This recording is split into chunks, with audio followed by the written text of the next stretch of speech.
So today guys, I'm going to show you some building tips and tricks here in Valheim, just some things that I've picked up over the time that I've been playing. If you think I've missed anything out, do let us know down in the comments, and if you find a certain tip particularly helpful, then let us know down in the comments as well, as it'd be interesting to know. So first up, I want to talk about building overhangs. So anytime you're off the ground, building overhangs is a little bit tricky.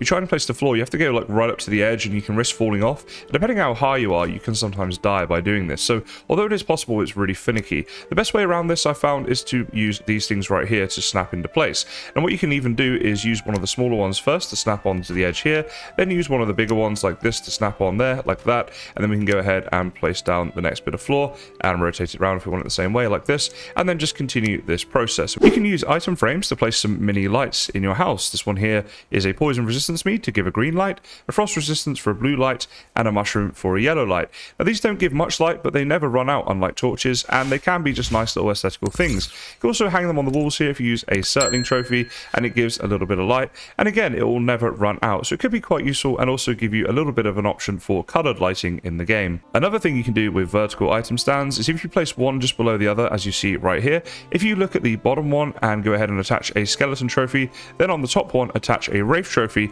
you'll see it creates a little hooded man like this. So again, just some sort of like cool aesthetic if you wanted to include that in your base. So before you do any sort of build project, if you're building like anything significant, you definitely want to level the ground around you, and this will just make everything a lot easier. Like real life, you need to really focus on getting a strong foundation for your builds in Valheim, and having level ground is a really great way of doing that. So then when it comes to placing down the flooring, you can go ahead and have it all pretty flat like this. So you want to start building from the highest point as well once you start your building, and if you run into something like this, you can just simply use the hoe to level out all of that ground to get your floor nice and ready like this. Now when it comes to leveling, the ground will level to the area that you are stood at. So my feet are at this height. You can see if I'm looking down, there's like this little bar here that as I go out, see how this bar in the middle of the circles there just extends? That means it's going to be increasing the height a lot more than here, because obviously here we are already at the level of our feet. So you can just see the area of the radius there with the circles penetrating out like that, and if we go ahead and hit that, it'll start to level to us.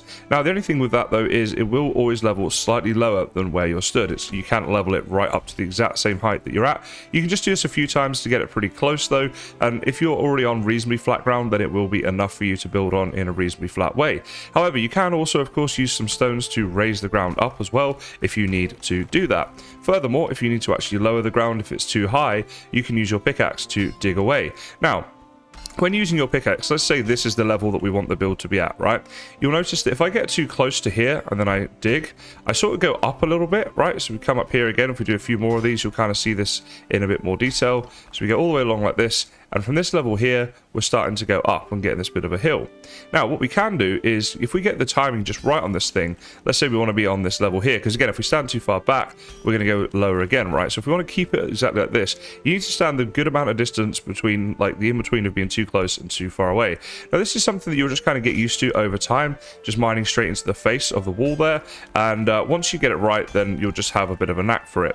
Of course, if you have a little bit like this in between, you can still use your hoe to go ahead and level the ground, and between doing the pickaxe method and the leveling, you should be able to get it just about perfectly flat, or at least perfectly enough for whatever it is that you're building. Now when it comes to building a base, whenever you're placing the foundations, you want them to be blue like this. This blueness here means that this is a strong foundation block that is rooted into the ground, and that is very important if you want to build up high with this. Now you'll see the different colors as we go up here. Green is still very good, and then it starts to go orange and then red until it's like blood red. Now at this point, if I place anything on top of this, it will collapse, so I know I can't place anything further. You see, you can extend this by using these types of poles right here. These are the log poles here that are 4 meters tall each, so there are ways of building higher like that. If you really want to go for it, you can also use stone like this to really build up in this way. And if you really want to go for it, trees will actually allow you to place stone blocks on them. So we could come to a tree here and place this. Obviously, you'd have to ladder up if you're doing this in survival. Now, you can't go too far out with these. You'll see, like, once you've placed an extra tree, that's pretty much your lot. But it would allow you to then start building on top of here like this. You can see that that is a blue block. block, which means it's foundational.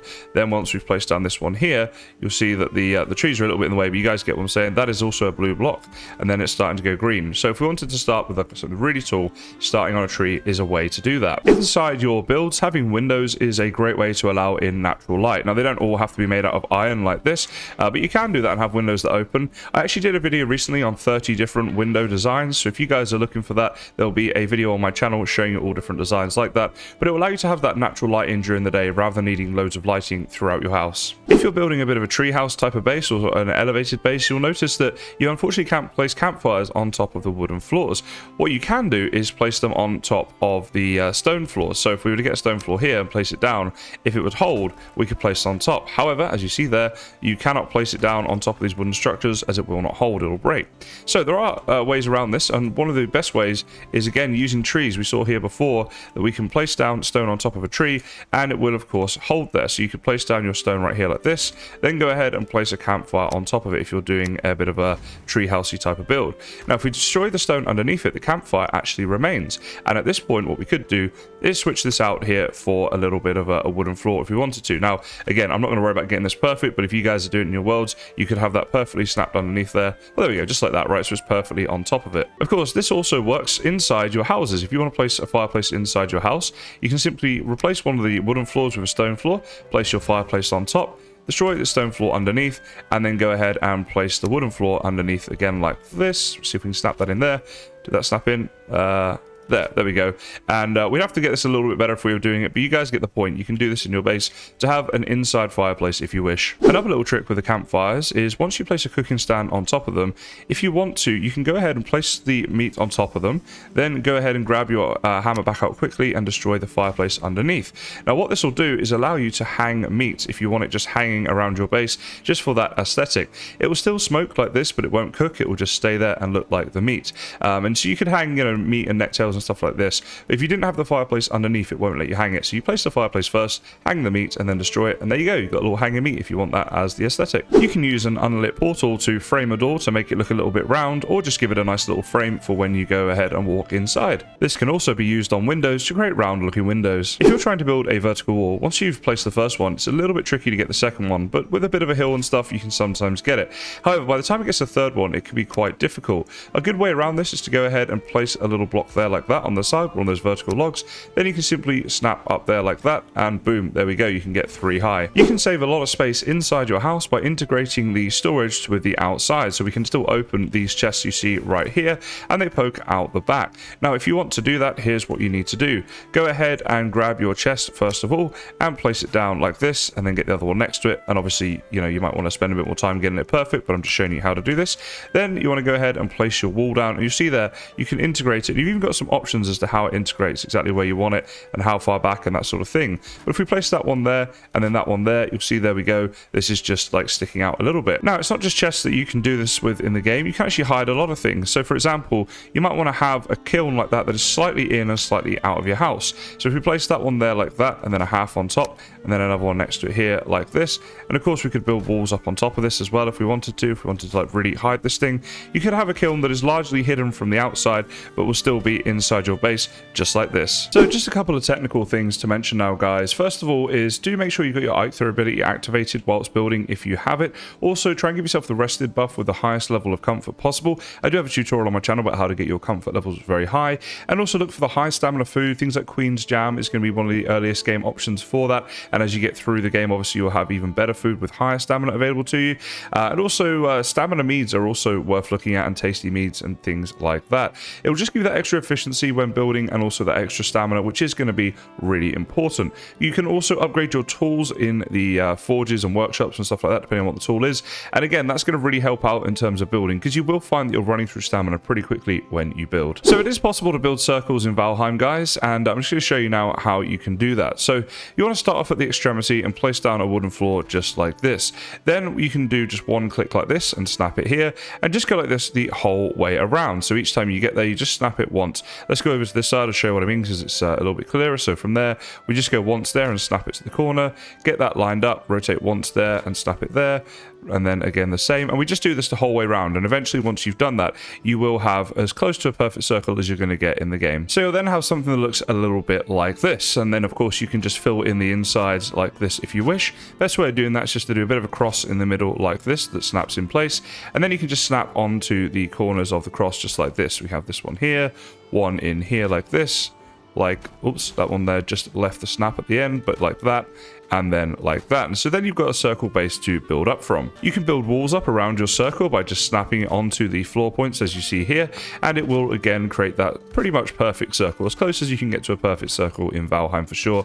And it'll look pretty good, especially for things like towers. This is going to be the way that you're going to want to do that. In terms of the roof, you can go ahead and select either the 45 or the 26-degree roof. If we go for the 45 right here, you simply want to rotate it around and snap it onto each of the walls in the same way that you snap the walls onto the floor. You're just snapping each of these in perfectly, and you want to do this the whole way around. So then you'll have something that looks a little bit like this. Now at this point, what you can do is go ahead and start snapping on again. The way I would do this one is to just snap it to the edge here of each corner. So we're going to go one there, and then we're going to do one just on this corner here, try and find the straight bit and go up from there. So that's going to be roughly about there.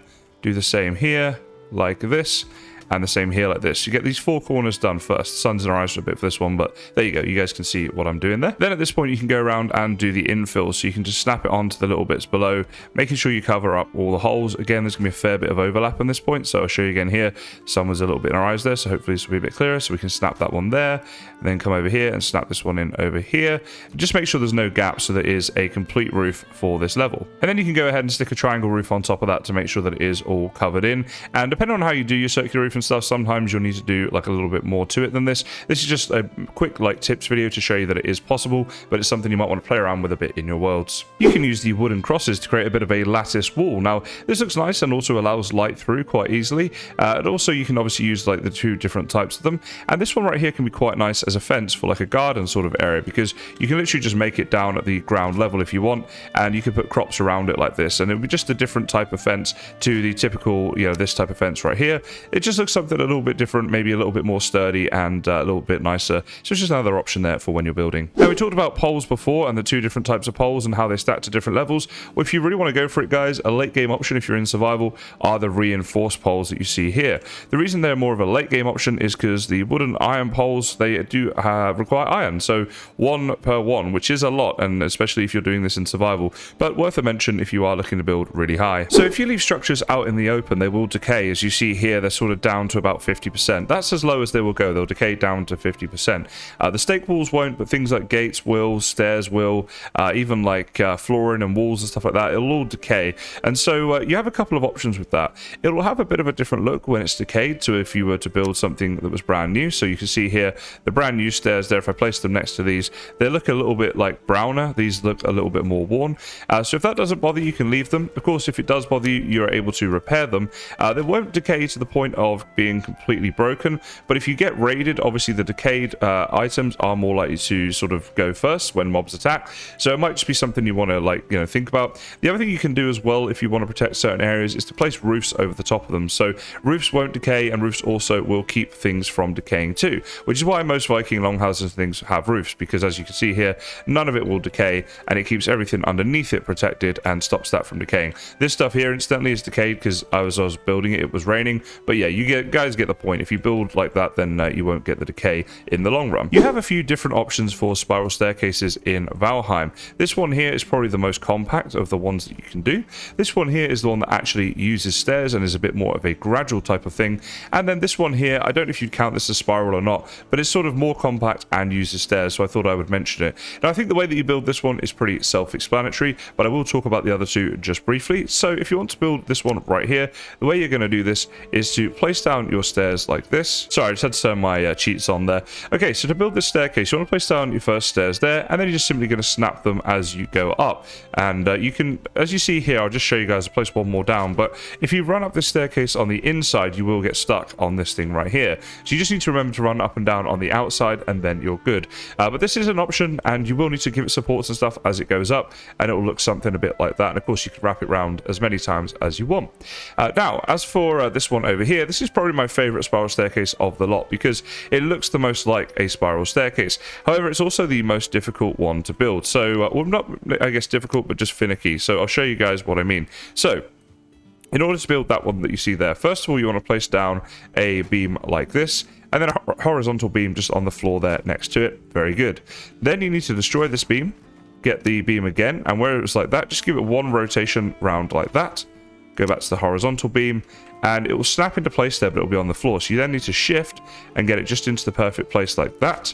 Then we're going to destroy this beam once more, select it again, and from where it was here, click it once more with the rotation, and then go around like this. Now, this is obviously a time-consuming process, right? And this is something that is, as I say, a bit finicky and stuff, and you might get it wrong a few times before you get it right, but it does lead to this nice aesthetic then that you can run up. So, I don't know, I think it's potentially worth it depending on what you're looking to do. So, there we go, guys, some building tips and tricks. I hope you found this video somewhat useful and at least a few tips there that you perhaps didn't know before. If you did, please do consider dropping a like and subscribing. It really is greatly appreciated. But for now, I just want to say thank you so much for watching, and of course, here come the dad jokes. So it's quite funny doing an episode on buildings today, because I actually used to want to be a plumber, but all my friends and family told me that's just a pipe dream. Do you know what the lightest kind of building you can construct is?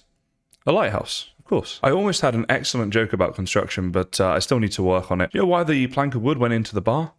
He wanted to get hammered. My boss the other day asked me to attach 2 pieces of wood together. I nailed it. You know why the plumber quit his job fixing baths, sinks, and showers? The work was just too draining.